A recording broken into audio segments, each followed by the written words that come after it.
Se encuentra con nosotros el presidente de México, quien se dirige a la escolta de bandera para saludar a nuestro lábaro patrio.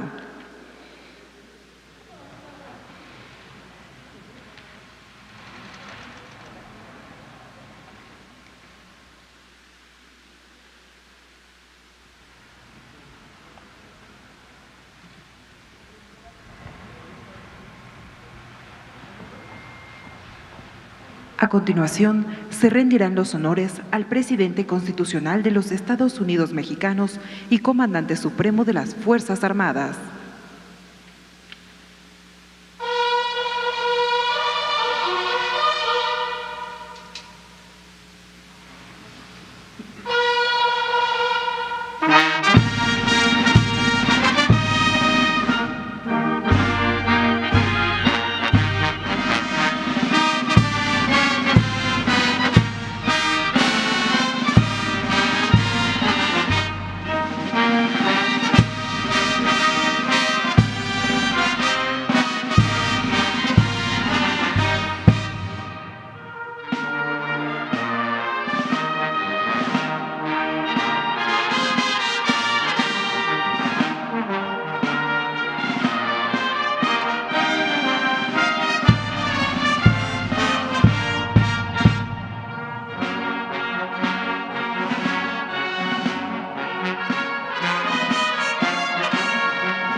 Sean tan amables de tomar asiento.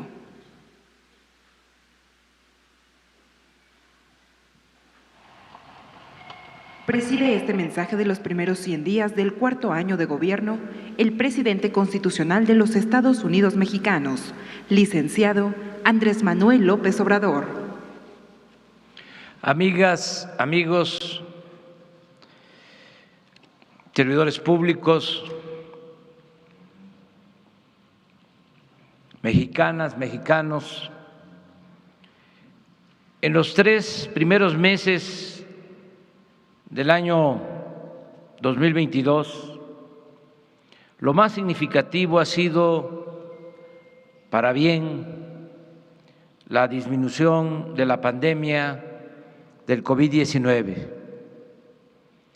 Es cierto que otra causa externa, la invasión de Rusia a Ucrania, está produciendo trastornos en lo económico y humanitario. Pero aún siendo lamentable esa guerra, como cualquier otra, nada nos causó tanta tristeza y dolor, y nada dañó tanto nuestras actividades productivas y sociales como la pandemia que padecimos en los 2 últimos años. Sin embargo, con el apoyo del pueblo y con la imaginación, el trabajo y la honestidad de los servidores públicos, estamos saliendo adelante y viviendo tiempos de esperanza y transformación. En épocas de normalidad política no es tan complicado el oficio del gobernante. Lo difícil, pero al mismo tiempo sublime, es hacerlo bien en periodos de adversidad. Y nosotros, porque esta ha sido y seguirá siendo una labor de todo un pueblo, hemos demostrado con nuestro bendito idealismo que lo difícil se logra y que lo imposible, cuando menos se intenta o se enfrenta. Los datos demuestran el avance al día de hoy. Están inscritos en el Seguro Social 21 millones de trabajadores, una cifra histórica, al igual que el salario promedio, que es de 14,370 pesos mensuales. Desde que llegamos al gobierno, el salario mínimo ha aumentado 71% en términos reales. Con ello, su poder adquisitivo se ha incrementado por primera vez en más de 4 décadas.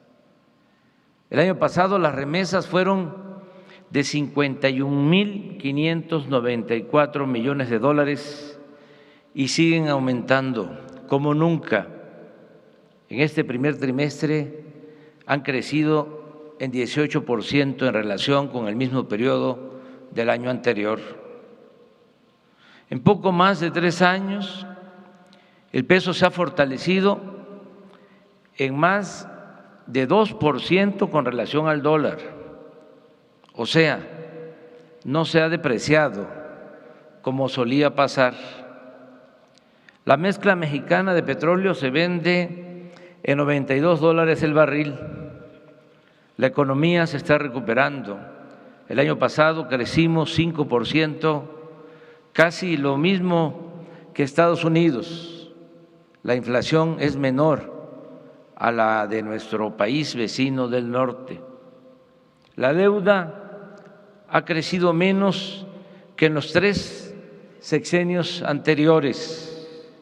El índice de la Bolsa de Valores ha aumentado en 3 años, 4 meses, 31%.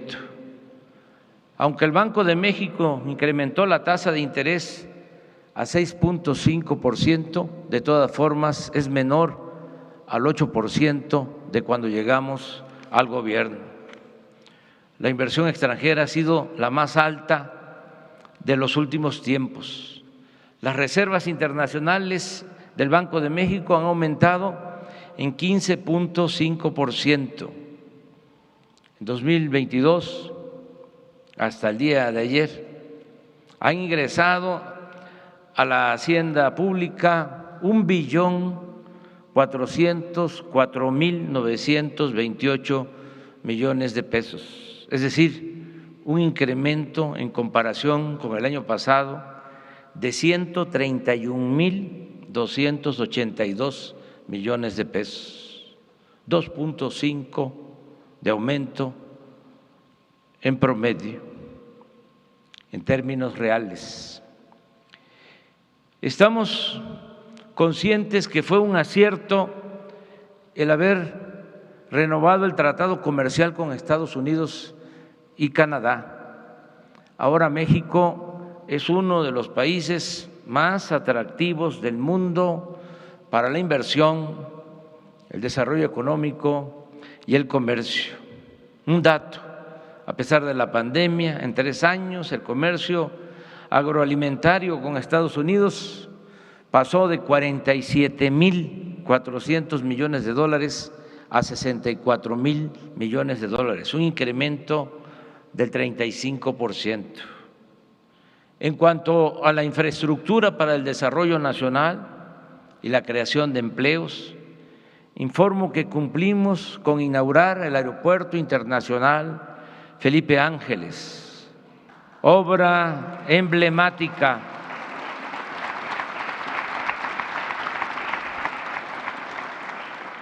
de gran calidad que nos permitió un ahorro de 120,000 millones de pesos. Se terminó en tiempo récord con las manos de trabajadores de la construcción, mujeres y hombres, obreros, ingenieros militares, y con la participación de empresas y proveedores nacionales y extranjeros. Añado que los ingenieros militares están por iniciar la construcción del Aeropuerto Internacional de Tulum, Quintana Roo, que entrará en operación a finales del año próximo. Hemos venido garantizando el mantenimiento de los 40.500 kilómetros de la red de carreteras del país, con una inversión hasta finales de este año de 44,000 millones de pesos. Lo mismo se ha hecho con la construcción de nuevas carreteras, ampliación de autopistas, puentes, libramientos, viaductos y caminos rurales. Destaco que este año se terminará la carretera de Oaxaca a Puerto Escondido, la autopista La Pera, Tepoztlán, Cuautla, la de Estación Chontalpa hacia Malpaso, Chiapas, y los caminos rurales de Tamazula a Canelas, en Durango, de Badiraguato, Sinaloa, a Guadalupe y Calvo, Chihuahua, de La Yesca en Nayarit, el camino de Tayoltita, Durango a San Ignacio, Sinaloa, de Tlapa a Marquelia, en Guerrero, y el que va de la presa El Cajón a Guadalupe, Ocotán, en Nayarit, así como 130 caminos de concreto construidos por los pueblos de Oaxaca. En materia de trenes, estamos comprometidos a revertir el tremendo daño causado al país por la privatización de los ferrocarriles y la desaparición de este transporte de pasajeros que formaba parte de la historia nacional. El compromiso es dejar operando a finales de nuestro gobierno 2.600 kilómetros de trenes de carga y pasajeros. Ya se concluyó el tren suburbano de Guadalajara, está por iniciar la línea a Tlajomulco, también en Jalisco. El año próximo terminaremos el de Toluca a Observatorio, en la Ciudad de México, y el de Lechería, que permitirá llegar en 45 minutos desde la estación de Buenavista, en el centro de la Ciudad de México, al Aeropuerto Internacional Felipe Ángeles. También están en proceso de construcción o por licitarse tramos que suman 1,000 kilómetros, como la reconstrucción de las vías del tren de Palenque a Coatzacoalcos, el ramal de Estación Chontalpa a Dos Bocas, el ferrocarril del Istmo y el de Ixtepec a la frontera con Guatemala. Asimismo, a finales del año próximo estarán concluidos los 1,500 kilómetros de vías férreas del Tren Maya y estaremos iniciando la operación de este importante medio de transporte que beneficiará a la población de 5 estados del sureste de la República. De los avances en el sector energético, destaco lo siguiente. Luego de 14 años de pérdidas continuas de producción, ahora ya estamos aumentando la extracción de petróleo. En este año, el promedio de producción de crudo es de 1.752.000 barriles diarios. Desde que llegamos al gobierno hemos incrementado nuestra capacidad de refinación. Las importaciones de combustibles han disminuido en 48% en este tiempo. Esto ha sido posible porque se han rehabilitado las 6 refinerías. Se compró la de Deer Park en Texas. En julio estará en operaciones la nueva refinería de Dos Bocas, la refinería Olmeca de Paraíso, Tabasco, ¿verdad, Rocío?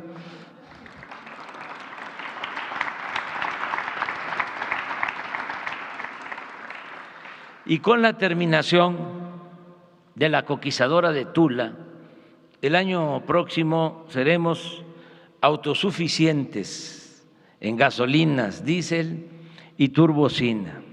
Además, en estos últimos días, por la disposición de fondos, resolvimos construir en 24 meses otra planta coquizadora en Salina Cruz, con lo cual prácticamente solo produciremos gasolinas y diésel y no combustóleo. Así obtendremos mayor rentabilidad económica y reduciremos las emisiones contaminantes. A pesar de la pandemia, de la crisis económica que provocó, de la guerra de Rusia y Ucrania, que ha implicado inestabilidad en el mercado y aumentos del petróleo y del gas, nosotros estamos saliendo adelante. En México no han subido los precios de estos combustibles ni las tarifas eléctricas, y ello nos ayuda a frenar la inflación, a fortalecer la economía popular y a garantizar el bienestar de los mexicanos, sobre todo de los más necesitados.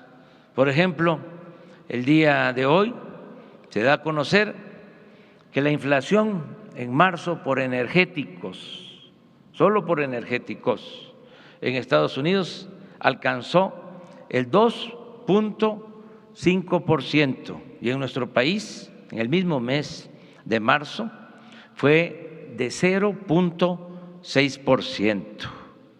En estos tiempos no solo estamos rescatando el petróleo, sino también nos encontramos luchando por recuperar el control de la nación sobre la industria eléctrica, tanto para garantizar la soberanía energética del país como para tener un abasto de electricidad estable, confiable y con precios justos, a salvo de circunstancias terribles como las que se han presentado en Texas y las que se viven en algunos países de Europa como consecuencia de privatizaciones salvajes de la industria eléctrica. Recordemos que la Comisión Federal de Electricidad fue fundada por el presidente Lázaro Cárdenas del Río y que el presidente Adolfo López Mateos nacionalizó la industria eléctrica para llevar la electricidad a los pueblos más apartados de México y a los hogares más pobres. Esos lugares y esos hogares que a las empresas privadas no les interesa atender y que se verían incapacitados para pagar el recibo de la luz si continuara imperando el afán empresarial de lucro y de ganancia y no el servicio en beneficio del pueblo. En estos días está en debate para su aprobación o rechazo nuestra propuesta de reforma a la Constitución para que la nación recupere el control de la industria eléctrica nacional.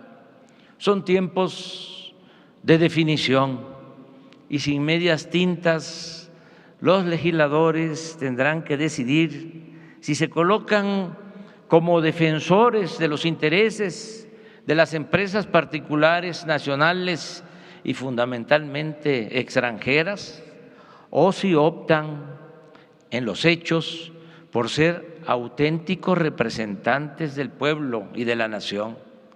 Lo bueno es que pronto, muy pronto, sabremos quién es quién en tan relevante emplazamiento. Creo que el domingo próximo se sabrá.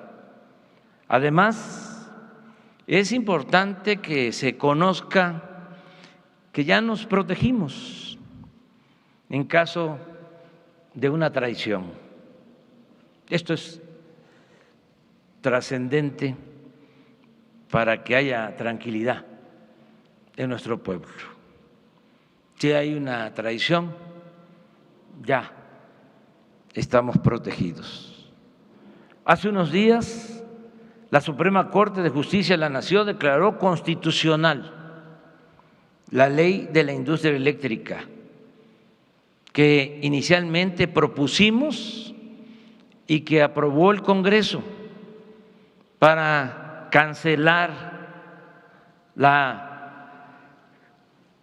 decisión perversa impuesta por los neoliberales corruptos de no considerar como limpia la energía producida en las hidroeléctricas de la Comisión Federal de Electricidad, con la descarada intención de darle preferencia al despacho de las energías producidas con gas en las termoeléctricas privadas extranjeras, como las termoeléctricas de Iberdrola.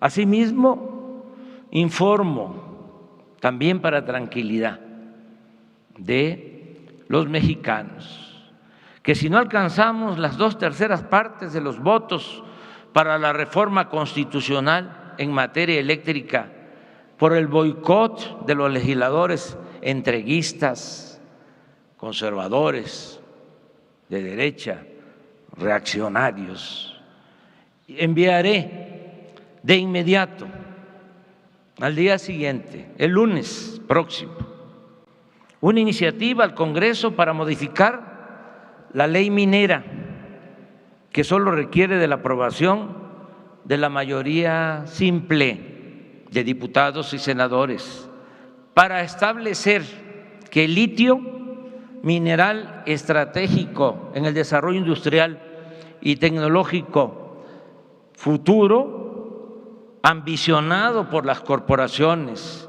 y por gobiernos extranjeros, y me consta, solo podrá, mediante esa reforma, ser explotado por el Estado mexicano y quedará así como propiedad absoluta del pueblo y de la nación.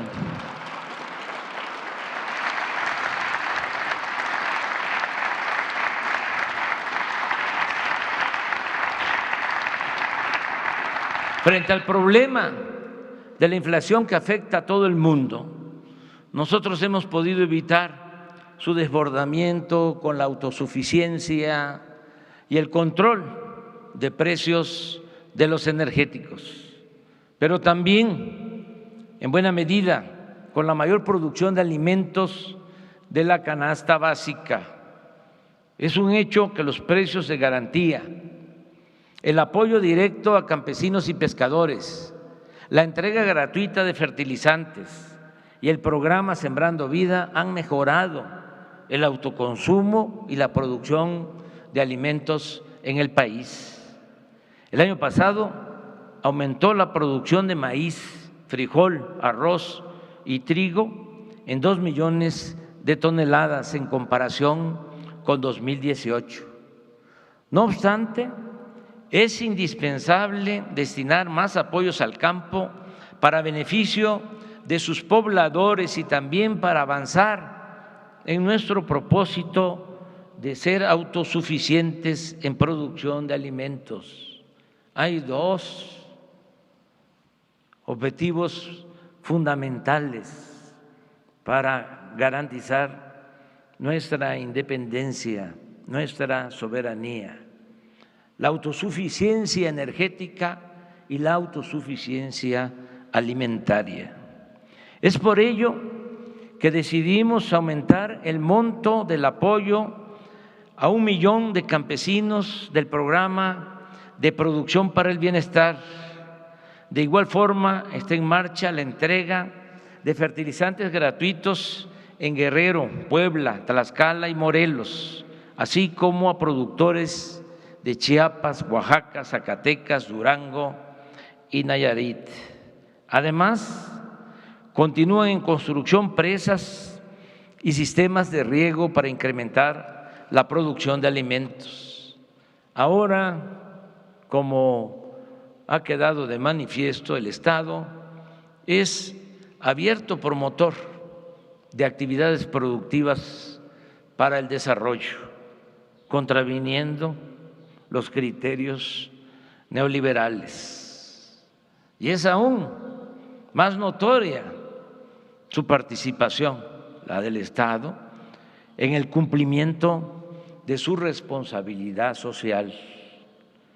La política en pos del bienestar del pueblo y el combate a la corrupción constituyen la esencia de nuestro quehacer gubernamental. Es un timbre de orgullo el repetir y sobre todo hacer realidad el principio de que por el bien de todos, primero los pobres. Recuerdo que hace un año nos comprometimos a que la pensión universal para adultos mayores se entregaría a partir de los 65 años y se incrementaría gradualmente hasta llegar al doble al inicio de 2024. Hoy puedo decir que estamos cumpliendo. En la actualidad hay 10.163.000 adultos mayores que están recibiendo su pensión. Desde el anuncio de marzo del año pasado se inscribieron 2.3 millones de adultos mayores entre 65 y 67 años. Asimismo, de entonces a la fecha, la pensión bimestral pasó de 2.700 pesos a 3.850 pesos, un 42% de incremento. Pero no solo eso, todos los programas para el bienestar se han ampliado y este año recibirán beneficios directos 25 millones de familias mexicanas. En otras palabras, el 70% de las familias del país reciben cuando menos un apoyo del presupuesto nacional de manera directa. Y en los estados más pobres, como Chiapas, Guerrero y Oaxaca, ya se atiende a casi el 100% de los hogares. El desafío mayor en nuestro propósito de establecer un verdadero estado de bienestar consiste en hacer realidad el derecho a la salud, y en eso estamos. Una vez que la pandemia de COVID ha bajado de intensidad, el sector salud, como lo hicimos para enfrentar la pandemia, en forma conjunta, está llevando a la práctica un plan para garantizar atención médica de calidad y medicamentos gratuitos a toda la población. El modelo que estamos aplicando es el del IMSS Bienestar, cuyo fortalecimiento y ampliación consiste en mejorar las instalaciones de unidades médicas, centros de salud y hospitales, contar con médicos generales, con especialistas y con personal de salud suficiente y todo el tiempo. Van a haber médicos en los centros de salud, también los fines de semana, que se enferma también la gente el sábado y el domingo. Se van a garantizar análisis clínicos y el 100% del abasto de medicamentos, al mismo tiempo que vamos a regularizar con plazas y prestaciones a 80,000 trabajadores de la salud.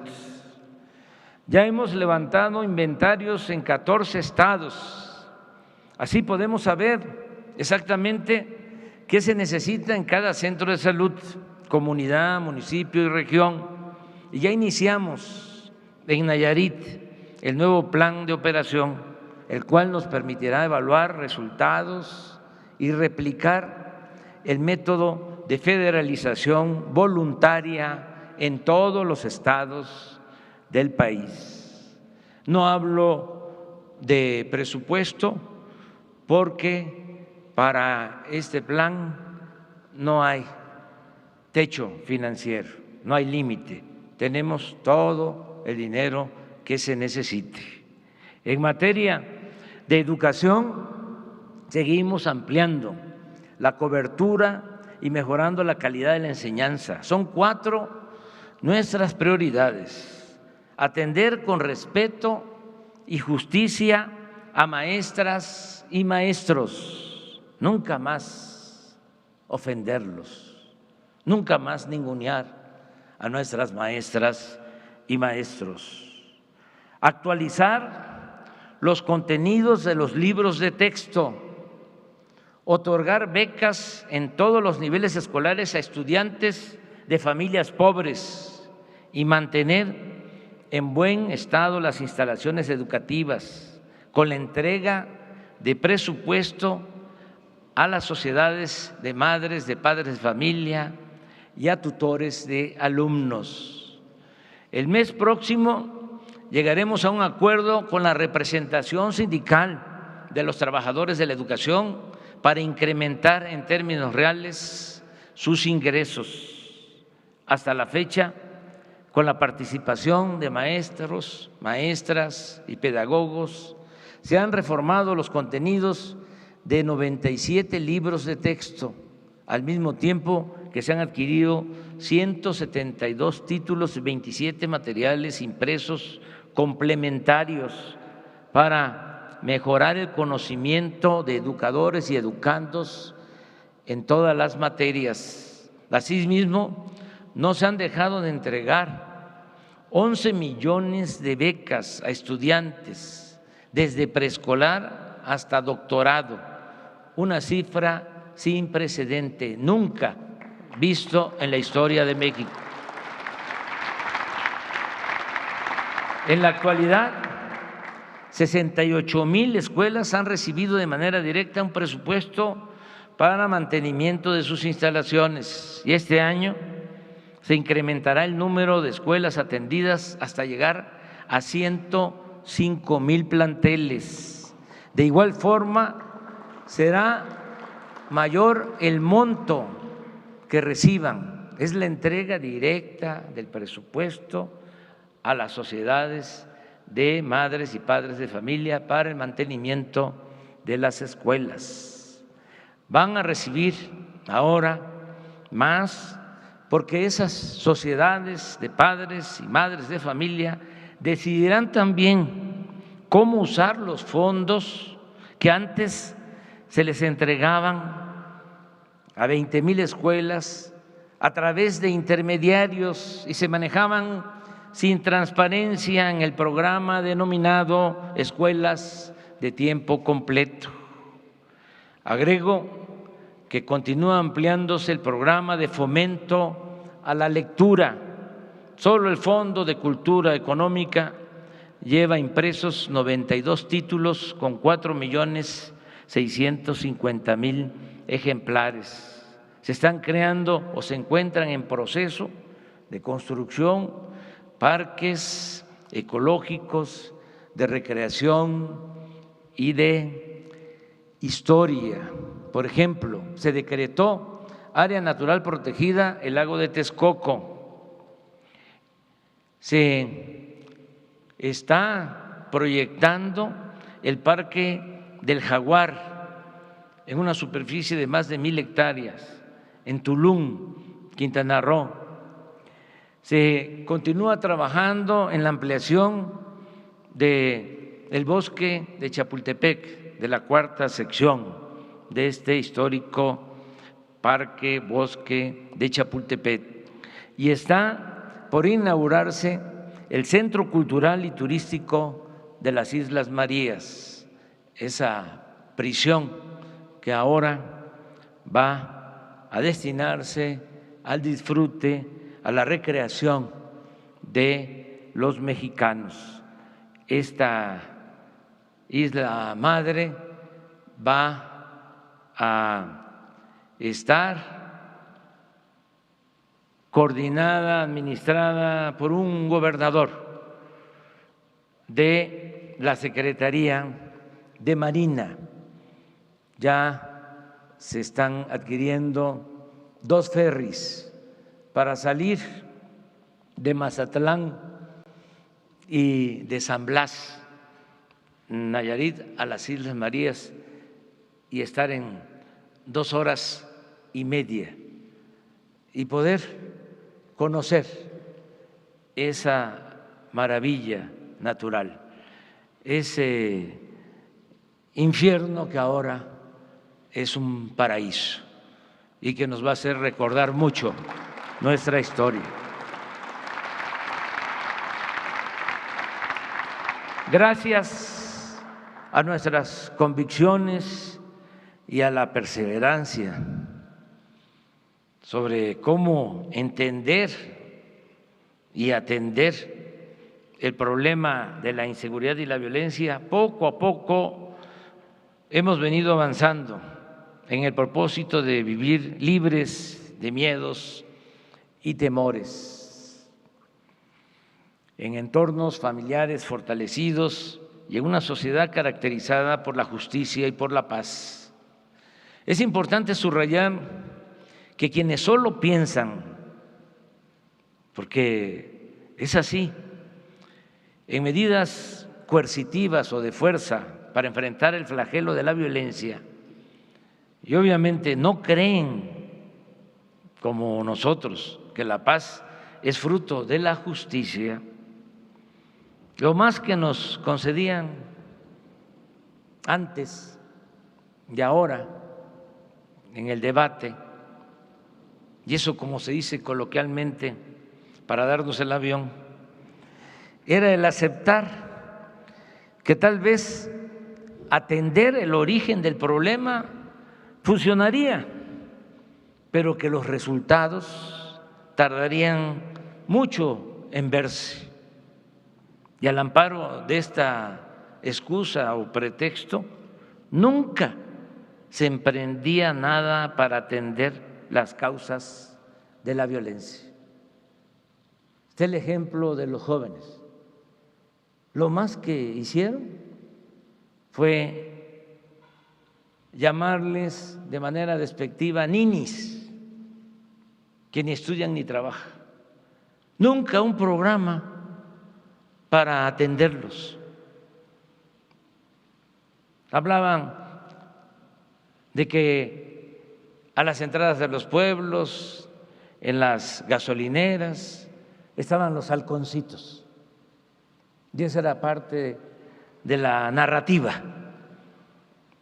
Pero nunca hicieron algo para que esos jóvenes tuviesen oportunidad de estudiar y tuviesen garantizado el derecho al trabajo. Por fortuna, nosotros desde el primer día fuimos a la raíz del problema y empezamos a aplicar programas dirigidos a beneficiar a obreros. Y hay pruebas de lo que estoy expresando: a desempleados, a campesinos abandonados, a jóvenes, adultos mayores y a familias pobres, todo lo cual ahora nos ha permitido enfrentar con buenos resultados el grave problema que heredamos de inseguridad y de violencia. De no haber actuado como lo hicimos desde el principio, con los programas para el bienestar, posiblemente no tendríamos ahora ni siquiera la leve disminución en homicidios que año con año se incrementaban hasta llegar a lamentables cifras históricas. Por eso, aun cuando se trabaja todos los días atendiendo los efectos y consecuencias, como lo hacemos, en forma coordinada, con el profesionalismo, la disciplina y la honestidad de los integrantes de las Fuerzas Armadas y de los miembros del Gabinete de Seguridad Pública y Protección Ciudadana, a pesar de todo eso, lo más importante ha sido la atención a las demandas y necesidades del pueblo. Podrá llevarnos más tiempo pacificar el país, pero la fórmula más segura es atender el fondo. Por ejemplo, no olvidar a los jóvenes, garantizarles espacios de estudio y de trabajo para evitar que sean enganchados por la delincuencia a cambio de dinero, fama o lujo barato. Como es sabido, la búsqueda de esos placeres momentáneos o fugaces casi siempre terminan en mayor tristeza e infelicidad, de modo que la verdadera confrontación con los jefes de las bandas, la real, la profunda, la importante, es evitar que se lleven a los jóvenes y dejar a los capos solos con sus lugartenientes y sicarios, enfrentando a las autoridades, pero sin un ejército de reserva para delinquir, quitarles sus bases, quitarle a los jóvenes. Por eso estamos atendiendo a los jóvenes con el programa Jóvenes Construyendo el Futuro, creando empleos, haciendo realidad el derecho a la educación, combatiendo la pobreza, fortaleciendo valores culturales, morales y espirituales, y también, desde luego, actuando con profesionalismo, perseverancia, coordinación y respeto a los derechos humanos para garantizar la seguridad pública. Y algo muy importante, no permitiendo la corrupción ni la impunidad. Fruto de ese trabajo conjunto de todos los días son los siguientes resultados. En el tiempo que llevamos en el gobierno se redujo el robo de combustibles, el llamado huachicol, en 95%, los homicidios en 3.5%, el robo de vehículos en 40%, el secuestro en 41%, el robo a casa habitación en 29%, el robo a negocio en 23%, el robo a transeúnte en 22%, el robo a transportistas en 31%, el robo al transporte público colectivo en 33%. En suma, de 12 delitos considerados de mayor impacto, solo 3 han presentado aumentos. El feminicidio, que creció en 15%, y repito, que posiblemente antes no se clasificaba como ahora. La extorsión, que aumentó en 40%, y el robo en transporte público individual en 22%. Todo este esfuerzo para conseguir la paz se ha llevado a cabo sin violaciones a los derechos humanos, sin el involucramiento de las fuerzas federales en masacres, sin cometer torturas, sin desapariciones forzadas y ejecuciones extrajudiciales, como ocurría antes. Aquí destaco la importancia de la creación de la Guardia Nacional, que ya cuenta con 113,000 elementos, los cuales operan desde 233 cuarteles construidos también por los ingenieros militares en casi todas las regiones del país. Expreso mi reconocimiento sincero y fraterno a las Fuerzas Armadas. Sin la lealtad de las secretarías de la Defensa y de Marina, y sin su entrega al pueblo, no tendríamos, lo digo de manera sincera, los mismos resultados en seguridad, en desarrollo y en bienestar. Con las Fuerzas Armadas ayudamos a la población afectada en la pandemia, como es de dominio público. Ayudamos cuando la población civil sufre por huracanes, inundaciones, temblores, incendios y otros siniestros, y con ellas contenemos también a la delincuencia organizada e impulsamos la reconstrucción de la seguridad y de la paz en las regiones del país más afectadas por la violencia delictiva. Gracias, almirante José Rafael Ojeda Durán. Gracias, general Luis Crescencio Sandoval González. Gracias, Rosa Isela Rodríguez.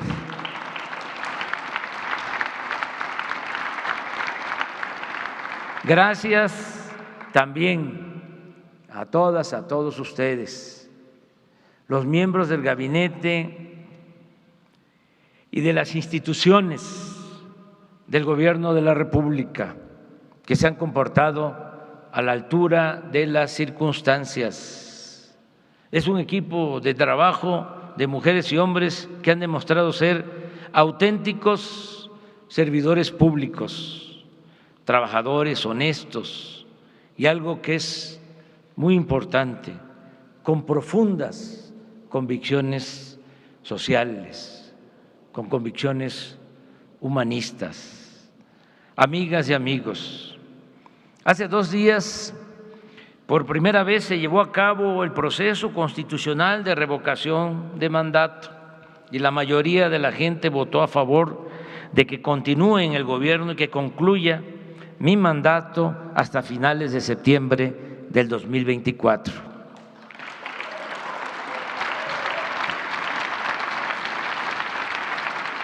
No voy a profundizar porque he sabido de la importancia de este ejercicio extraordinario de la democracia participativa que reafirma la soberanía del pueblo y obliga al gobernante no solo a mandar, sino sobre todo a obedecer y a servir. Agradezco de todo corazón la confianza y el respaldo de la gente, porque sin ello, sin el apoyo del pueblo, no podríamos resistir el embate de los conservadores corruptos ni lograr, que eso es lo más importante, el bello ideal de continuar transformando el país, inspirados en nuestra ejemplar historia, en el legado que nos dejaron nuestros héroes y en las culturas del México profundo, de las cuales dimanan las mejores lecciones de trabajo, libertad, justicia, democracia, honestidad, dignidad y amor por los demás. En el tiempo que nos falta, 2 años y medio, un poco menos, deseo que, como ha sido hasta ahora, con el apoyo del pueblo, sigamos caminando hacia el estado de bienestar que nos permita erradicar el hambre y vivir libres de miseria. Tenemos la encomienda de garantizar la seguridad social desde el nacimiento hasta la muerte, que nadie en México nazca condenado a la pobreza, sin justicia, sin porvenir, que se abran las más amplias oportunidades para ascender mediante el estudio y el trabajo en la escala social, sin dejar nuestra identidad, el orgullo de nuestro origen, y que se convierta en realidad el derecho a la felicidad. Pienso que hay 2 cosas fundamentales: continuar impulsando con dichos y con hechos la revolución de las conciencias, que es lo más eficaz para enfrentar el pensamiento conservador y reaccionario de nuestros opositores. Y no solo para eso, para que se conviertan en irreversibles las conquistas de nuestros tiempos, que todo lo que logremos en beneficio del pueblo no tenga marcha atrás. Y la mejor garantía, el mejor seguro es el cambio de mentalidad de nuestro pueblo, porque la gente va a ser la encargada de defender esas conquistas en su beneficio.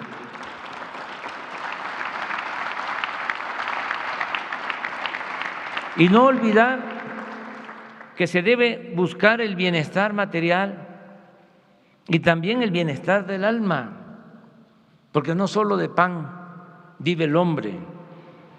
Es indudable que los seres humanos necesitan bienestar, todos necesitamos vivir bien.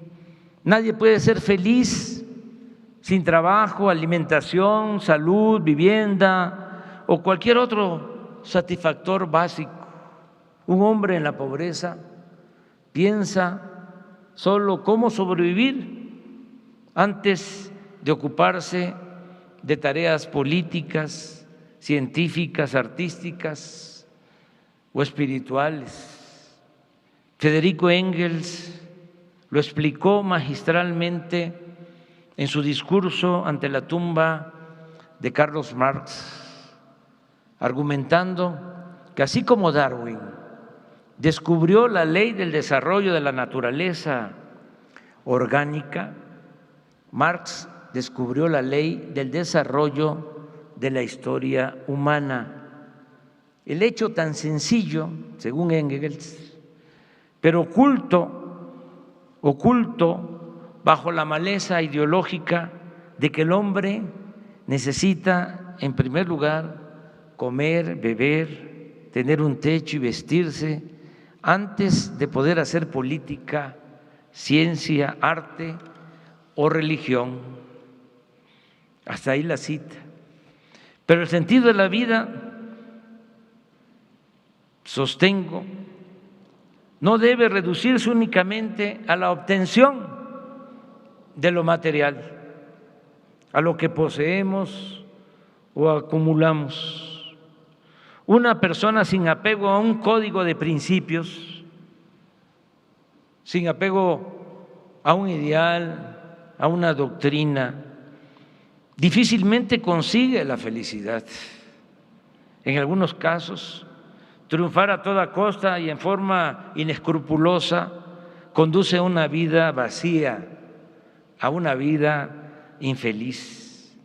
De ahí que deberá buscarse siempre el equilibrio entre lo material y lo espiritual, procurar que a nadie le falte lo indispensable para la sobrevivencia y cultivar al mismo tiempo los mejores sentimientos y actitudes hacia nuestros semejantes. En fin, nunca dejemos de actuar con mística en nuestro quehacer público, en nuestro quehacer político, ni hagamos nunca a un lado el humanismo y la fraternidad. Muchas gracias.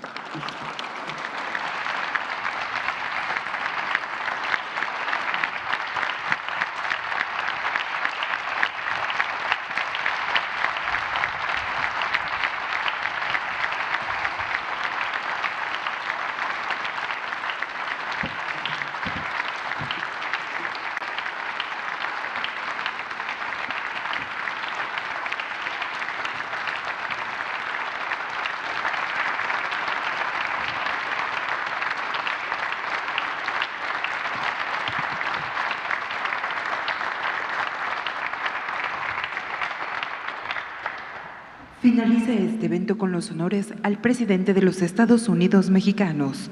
Se les invita a permanecer de pie para entonar nuestro himno nacional.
presidente de México se dirige a la escolta de bandera para despedirse de nuestro lábaro patrio.